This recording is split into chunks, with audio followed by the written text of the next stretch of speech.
আমার কোনো শোক নেই, আমার কোনো বিষাদ নেই। হে কুরুবিদ্ধগণ, আপনাদের নীরবতায় আমার কোনো ক্ষোভ নেই। পিতামহ ভীষ্ম, ক্ষমা করবেন, আপনাকে প্রণতি জানাবার স্থিরতা আজ নেই। আর কর্ণ, তোমার জন্য ঘৃণাও বড় বেশি মনে হয়। আর হে আমার পঞ্চস্বামী, আর্যাবর্ত বিজয়ী বীরশ্রেষ্ঠ অর্জুন, শক্তিমান ভীম, নকুল, সহদেব আর আপনি ধর্মপুত্র, আপনারা আমার কৃতজ্ঞ অভিবাদন গ্রহণ করুন। আমি সর্বজ্ঞা নই। যজ্ঞভূমির অগ্নি থেকে আমার জন্ম, ধর্মাধর্মের ক্ষুরোধার পথ আমার অজানিত। আর্যপুত্র, আপনার বিচার তাই আমার পক্ষে ধৃষ্টতা। আপনার কোনো বিচলন নেই। আপনার ধর্ম আপনাকে রক্ষা করেছে বিকার থেকে।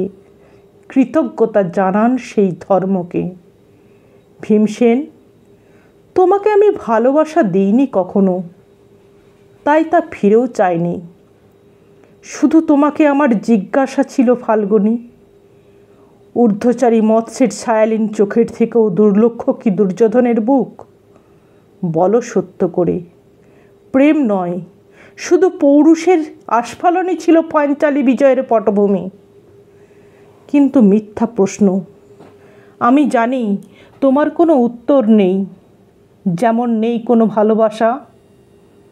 তোমার শুধু আশা আছে। কৈশোর থেকে তুমি জেনে এসেছো বীরভোগ্য পৃথিবী আর রূপমুগ্ধা নারী। জেনেছ একদিন ধার্তরাষ্ট্রের হাত থেকে ছিনিয়ে নিতে হবে কৌরব উত্তরাধিকার। জেনে এসেছ যেখানে যা কিছু সর্বোত্তম সেখানেই পৌঁছাতে হবে তোমাকে। শুধু এই কুমারী লক্ষ্যের দিকেই তোমার দৃষ্টি ধনঞ্জয়। তাই অনায়াসে তুমি সরে যাও এক নারী থেকে অন্য রমণীতে। তোমার পূর্বপুরুষেরা যেমন একদা এক তৃণপ্রান্তরকে নিঃশেষ করে চলে যেতেন বনান্তরে, এই দ্রুত সভায় দাঁড়িয়ে আমাকে জানতে হলো নারী শুধু কয়েক প্রহরের বিলাস সঙ্গিনী। মণিময় হার, শত সহস্র তরুণী দাসী, দান্ত মাতঙ্গ, গন্ধর্ব প্রেরিত অশ্বদূত, আর আমি পাণ্ডুপুত্র বধূ। এক পংক্তিতে দাঁড়িয়ে আমরা সবাই অপেক্ষায়। পিতৃগৃহে যেমন দেখেছিলাম আহিরিনীরা দূর গ্রাম থেকে নিয়ে আসে তাদের পসরা, আর তার উপর ঝুঁকে পড়ে লুব্ধ ক্রেতার দল আমাদের ব্যবহার করার জন্য, তেমনই উন্মুখ হয়ে আছে যারা আমার পতির আত্মীয়। আর আমাদের বিলিয়ে দিচ্ছে যারা, তারা আমার পঞ্চস্বামী। বিবাহের মঙ্গলসূত্র হাতে বেঁধে যারা একদিন আমার উপর নিয়ম সিদ্ধ করেছিলেন তাদের অধিকার। না, শুধু এই রত্নমণ্ডিত সভাগৃহেই নয়, আরও আগে আমাকে জানতে হয়েছিল আমার কোনো বাসনা নেই, নেই কোনো নিজস্ব ইচ্ছা।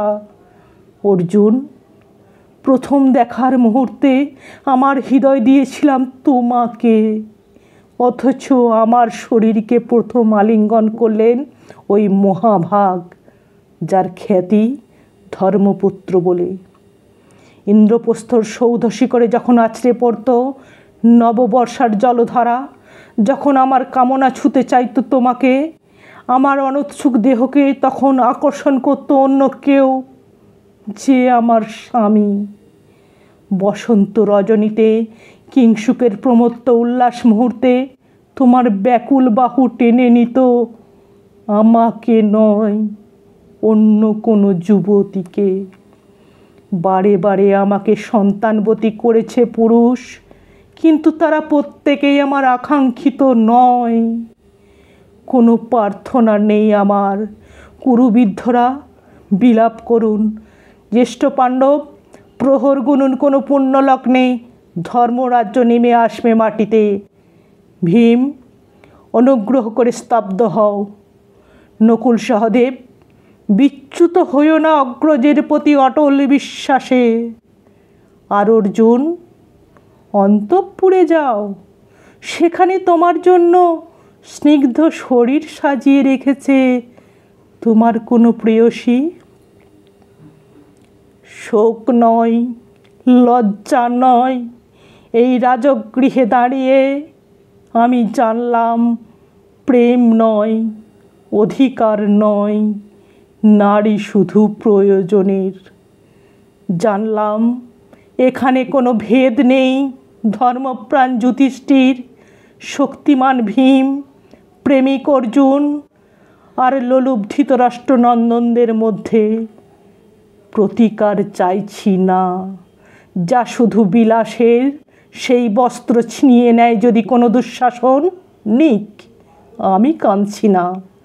চারপাশে ভাসানের ডিঙায় পশুদের উদ্দাম নাচের ভঙ্গি, আমি দেখছি না। চারপাশে ক্লীবদের অক্ষম বিলাপ, আমি শুনছি না। ধনুর্বাণ নেই, আমি ফিরিয়ে আনছি আমার জন্মের স্মৃতি, যজ্ঞের আগুন। দ্রৌপদী নই, নই পাঞ্চালী, নই ভরত কুলবধূ, আমি কৃষ্ণা, যজ্ঞাগ্নিসম্ভূতা, শুধু নারী এক।